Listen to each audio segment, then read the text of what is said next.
अस्सलाम वालेकुम। मैं हूं Farooq Baloch, UK based financial journalist. Bitcoin पिछली दहाई की जो बेस्ट परफॉर्मिंग एसेट्स हैं, यानी अच्छा रिटर्न देने वाली ऑप्शंस, उनमें से एक है। और बड़ी मार्केट है, $1 ट्रिलियन से भी ज़्यादा की ग्लोबल फिनोमेना बन चुका है। और बहुत सारे मिलेनियर्स बना दिए हैं इसने, लखपति, बल्कि इनफैक्ट अरबपति भी बना दिए हैं, जिन लोगों ने बहुत अर्ली इन्वेस्टमेंट की थी और बाद में कैश आउट किया। लेकिन बहुत सारे लोग ऐसे भी हैं जो अभी भी कन्वेंशनल इन्वेस्टमेंट्स तो करते हैं, लाइक गोल्ड में, स्टॉक मार्केट, बॉन्ड वगैरह, प्रॉपर्टी में, लेकिन बिटकॉइन में इन्वेस्टमेंट नहीं करते। उसकी एक वजह ये भी है कि थोड़ा टेक्निकल भी है, लोगों की समझ नहीं आता। इवन इसको ट्रेड करना, स्टोर करना, ये भी काफ़ी टेक्निकल है। मसलन एक्सचेंज पे अकाउंट क्रिएट करना पड़ता है, डिजिटल वॉलेट बनाना पड़ता है उसको फ़ंड करने के लिए। फिर आपको प्राइवेट की चाहिए होती है इसको सिक्योर करने के लिए, क्योंकि डिजिटल एसेट है, आपने डिजिटली स्टोर करना है, तो उसका ताला तो लगाना पड़ेगा आपको कहीं ना कहीं, क्योंकि फ़िज़िकल लॉकर तो नहीं है। फिर वो की चोरी हो सकती है, आप किसी के हाथ लग गई तो वो चोरी कर सकता है। साथ में ये है कि साइबर अटैक का रिस्क भी होता है। तो ये चीज़ें इसके साथ हैं, बहुत सारे हैसल्स हैं।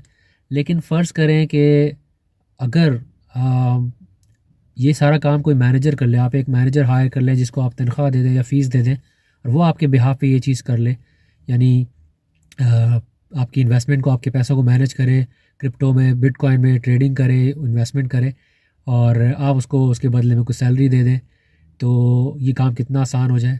लेकिन अच्छी बात यह है कि आपको मैनेजर भी हायर करने की ज़रूरत नहीं है, क्योंकि यही काम आप spot bitcoin exchange traded funds, जिसको शॉर्ट में ETF कहते हैं, उसके ज़रिए भी कर सकते हैं। और आप अपने जो कन्वेंशनल पोर्टफोलियो है उसके अंदर बिटकॉइन को भी ऐड वीडियो में आगे बढ़ने से पहले मैं एक डिस्क्लेमर दे दूं कि मैं कोई लाइसेंस प्रोफेशनल नहीं हूं, और इस वीडियो बनाने का मकसद कोई आपको फाइनेंशियल एडवाइस को मशवरा देना नहीं है। मेरी बिटकॉइन में कोई इन्वेस्टमेंट नहीं है, डायरेक्टली और इनडायरेक्टली किसी ETF के थ्रू भी नहीं है, ना स्पॉट मार्केट में है। और मैंने किसी से पैसे भी नहीं लिए ये वीडियो प्रोड्यूस करने के लिए। और जो इन्फॉर्मेशन मैं आपको दे रहा हूँ ये सेकेंडरी रिसर्च की बेस पर है, यानी जो मालूमात दे रहा हूँ उसको आप इंडिपेंडेंटली वेरीफाई कर लें। और साथ ही जो बिटकॉइन ETFs, क्योंकि बिटकॉइन को ही ट्रैक करते हैं, उसकी प्राइस को, उसकी परफॉर्मेंस को, तो इसमें जो रिस्क इन्वॉल्व हैं उसको आप पूरी तरह समझ लें।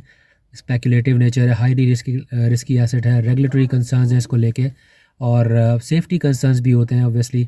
पिछले साल भी तकरीबन आई थिंक $1.7 अरब के बिटकॉइन स्टील किए गए हैं। ये उससे पिछले साल यानी 2022 के मुकाबले में आधे से भी कम है, बट स्टिल बड़ा अमाउंट है। 2022 में 4 अरब के करीब हुए थे, अभी शायद 2 अरब से भी थोड़े कम हुए हैं। लेकिन रिस्क तो है, क्योंकि 1.7 अरब में जो चोरी हुआ है वो आपके भी चोरी हो सकते हैं। तो ये सारे रिस्क जो है आप उनको समझ लें इससे पहले कि आप कोई इन्वेस्टमेंट का डिसीजन। जी, अब बात करते हैं ये ETF होता क्या है और कैसे काम करता है। मिसाल से समझाता हूँ। फ़र्ज़ करें आपको लकी सीमेंट के शेयर्स चाहिए, आप ब्रोकर के पास जाते हैं, ओब्वियसली लाइसेंस ब्रोकर के पास, अकाउंट खोलते हैं, उसके साथ फिर अपने बैंक अकाउंट से या किसी भी तरह उसमें पैसे डालते हैं, और फिर उसको आप ऑर्डर देते हैं कि भाई इतने शेयर ले लो लकी सीमेंट के इतने प्राइस पे।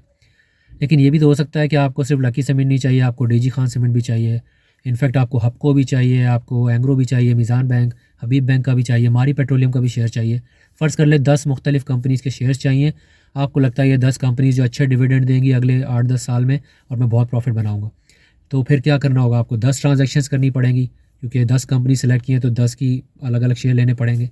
इसके बरअक्स आप एक काम ये भी कर सकते हैं कि आप एक ETF में इन्वेस्ट कर दें जो इन 10 कंपनीज़ को ट्रैक कर रहा हो। यानी आप एक ETF, एक एक्सचेंज ट्रेडेड फंड में शेयर्स ख़रीद लें, बजाय 10 ट्रांजैक्शन करने के एक ट्रांजैक्शन करें, और वो फ़ंड जो है वो ट्रैक कर रहा होगा इन 10 कंपनीज़ को जो आपको पसंद है, जिसके आपको शेयर्स लेने हैं। तो अल्टीमेटली आपको बेनिफिट उन 10 कंपनीज़ की परफॉर्मेंस का ही होगा, क्योंकि वो जो ETF है वो रिटर्न आपको वहीं से दे रहा है जो उन कंपनी से परफॉर्मेंस आ रही है।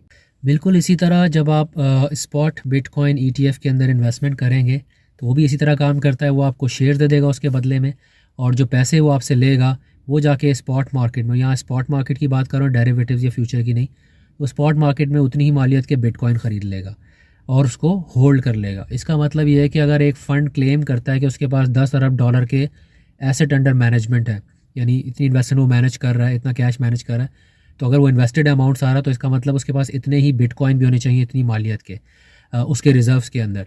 इसी तरह से जब आप बेचने जाते हैं तो उल्टा हो जाएगा, यानी वो स्पॉट मार्केट में जाके ETF बिटकॉइन को बेचेगा और पैसे लेके आपको दे देगा।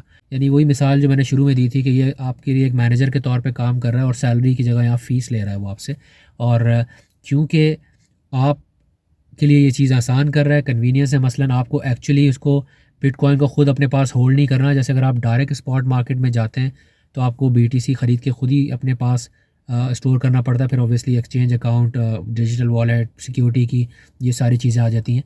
बट जब आपको ये नहीं करना तो आपने सीधा ब्रोकर से अकाउंट खोल के ETF में इन्वेस्ट करना है, और वो आपके बिहाफ पे जो है वो होल्ड भी करेगा रिजर्व्स में, और वही सेल भी करेगा, वही बाय भी करेगा, और आपको जब प्रॉफिट लेना है आप उससे ले सकते हैं। अच्छा, कन्वीनियंस के साथ साथ दूसरा जो फ़ायदा है ETF में इन्वेस्टमेंट करने का, बजाय इसके कि आप डायरेक्ट स्पॉट मार्केट में जाएं, वो ये है कि क्योंकि ETF जो है उनको सिक्योरिटीज़ एंड एक्सचेंज कमीशन, जो US की रेगुलेटरी बॉडी है फाइनेंशियल मार्केट्स को और सिक्योरिटीज़ को जो रेगुलेट करती है, उससे ये अप्रूव है 11 ETFs। इस पर मैं आता हूँ थोड़ी देर में। तो इसका मतलब ये है कि जो कंप्लाइंस और रेगुलेशन से रिलेटेड पॉलिसीज़ हैं वो स्ट्रिक्ट होंगी, और जो फंड्स आपके पैसों को मैनेज कर रहे हैं उनको कंप्लाई करना पड़ेगा, उनको SEC के रूल्स को फॉलो करना पड़ेगा, जिससे फ्रॉड के, चीटिंग के और मार्केट मैनिपुलेशन के चांसेस थोड़े कम हो जाते हैं। बहरहाल ये डिबेटेबल है, क्योंकि अभी इसके बावजूद भी मैनिपुलेशन होती है मार्केट में, लेकिन एटलीस्ट रिस्क कम हो जाता है। और यही वजह है कि जब 11 जनवरी को SEC ने 11 ETFs को, जो स्पॉट ETFs थे, उनको अप्रूव किया, तो मार्केट ने जो बिटकॉइन की प्राइस थी उसको बेसिकली शूट अप कर दिया। क्योंकि हुआ ये कि इसमें मैं वीडियो भी कर चुका हूँ, आपसे लिंक शेयर कर लूँगा। एक बहुत बड़ा ट्रिगर था मार्केट के लिए, क्योंकि बिटकॉइन को मेन स्ट्रीम करने की तरफ एक बड़ा स्टेप था कि एक्चुअल बिटकॉइन को तो रेगुलेट नहीं किया उन्होंने। SEC बाद में स्टेटमेंट भी दे चुका है कि भाई उन्होंने बिटकॉइन को एंडोर्स नहीं किया, बिटकॉइन ETF को एंडोर्स किया। लेकिन ETF को भी एंडोर्स करने से ये हो गया कि जो बहुत सारे इन्वेस्टर्स, जैसा मैंने शुरू में कहा, कतराते थे, बड़ा रिस्क था रेगुलेशंस को लेके, पता नहीं लीगल है इलीगल है, क्या मसला है। तो वो लोग जो है उनको कॉन्फिडेंस मिला कि अच्छा यार ठीक है, अगर SEC कर रहा है अप्रूव, और बहुत बड़े बड़े फंड्स हैं जिन्होंने लॉन्च किया उसको, ETF को, तो इसके अंदर इन्वेस्ट करना चाहिए। तो फिर पहले ही दिन तकरीबन $4.5 अरब से भी ज़्यादा का बिज़नेस हुआ, ट्रेड हुई, जिसमें ऑब्वियसली बाइंग सेलिंग दोनों हुई, ये वॉल्यूम्स बता रहा हूँ। और इसमें इनफ्लो जो था वो भी $400 मिलियन से ज़्यादा का था। और अगर इनफ्लो ज़्यादा का, इसका मतलब है कि बाइंग ज़्यादा हुई है, सेलिंग कम हुई है। ये पहले दिन की ट्रेड बता रहा हूँ, और एक रिपोर्ट में पढ़ रहा था जिसके मुताबिक ये जो पहले दिन की ट्रेड थी बिटकॉइन ETFs की $4.5 अरब की, ये 10 गुना ज़्यादा थी उस वॉल्यूम से जो पिछले साल यानी 2023 में 500 के करीब ETF जो क्रिएट हुए थे, उन्होंने मिला के जो वॉल्यूम क्रिएट किया था, जो ट्रेड हुई थी। तो एक बहुत बड़ा इवेंट था बिटकॉइन के अंदर, और इसकी वजह से प्राइसेस भी काफ़ी ऊपर चले गए।